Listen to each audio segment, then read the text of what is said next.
माँ बाप की बहुत बड़ी फिक्र हुआ करती है। यहाँ पर इब्राहीम अलैहिस्सलाम और हाजिरा ने मिलकर इस्माइल अलैहिस्सलाम की जो तरबियत की थी, उन्होंने 80 साल तक के बाद, ज़रा नोट करें मेरे भाइयों, 1 साल 2 साल 3 साल 5 साल, अगर बच्चे नहीं होते हैं तो हम समझते हैं कि भाई हम लोगों को लोग हमको क्या बोलेंगे, कहीं नामर्द न बोल दे, कहीं अलग अलग ख्यालात इंसान के पैदा हो जाते हैं। तो हम 2-3 साल के बाद क्या करते हैं, हम अपने बहन से, अपने भाइयों से अपने लिए औलाद मांगते हैं, भाई तेरा एक बच्चा मुझे दे दे, मैं पढ़ाऊंगा। बहन से पूछती है कि मेरे पास तो औलाद नहीं हुई है, तुझे अल्लाह ने औलाद से नवाजा है तो मुझे एक बच्चा दे दे। ये बच्चों के लिए लोग तरसते हैं, फिर भी उनको जो है औलाद नसीब नहीं होती है।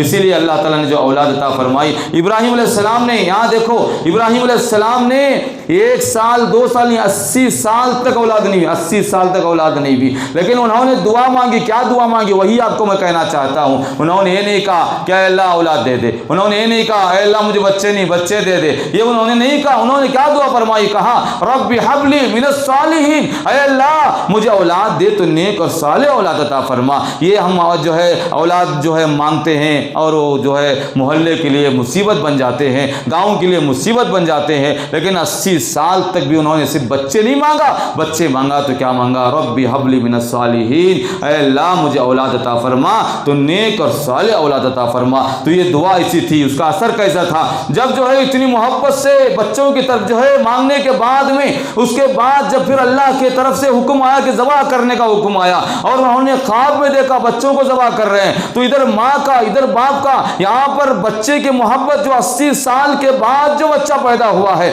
उस बच्चे को अल्लाह के राह में कुर्बान करने के लिए तैयार हो गए हैं। उन्होंने कहा कि अल्लाह तूने जो औलाद दी है, अगर ये सच में कुर्बानी का मौका है तो अल्लाह हम जो है अपने बच्चे को तेरी राह में कुर्बान कर देंगे। ये अकीदा, ये यकीन, ये एतमाद इस हमारे बच्चों के लिए हम अल्लाह के लिए हवाले करें और कहें कि मौला ये बच्चा कौम की खिदमत करेगा, इसी दुआएं करना चाहिए। उसके बाद इब्राहीम अलैहिस्सलाम का हाल देखो, अपने बच्चे की तरबियत देखो, कैसे बच्चे जो उनके थे, बच्चे की तरबियत देखो। बच्चे के सामने गए और बाप से बच्चे ने कहा क्या सोच रहे हैं, तो बाप ने, इब्राहीम अलैहिस्सलाम ने कहा अरे बेटे मैं तुझे ज़बह कर रहा हूँ। तो बेटे की आवाज़, बेटे की ज़बान क्या थी, उसने कहा कि अब्बा जान आप फिक्र न करें, आप हम जो है गौर व फिक्र न करें, आप थोड़ा भी जो न घबराएं, ये अल्लाह का हुक्म है तो मुझे अल्लाह के राह में ज़बह कर दें, मैं ज़बह होने तैयार हूँ। आप जर्रा बराबर भी इसकी चाहे नहीं, आप तैयार हैं, मैं ज़बह होने के लिए तैयार हूँ। ऐसे औलाद को हमको जन्म देना है, ऐसे औलाद की हम फरियाद करना है।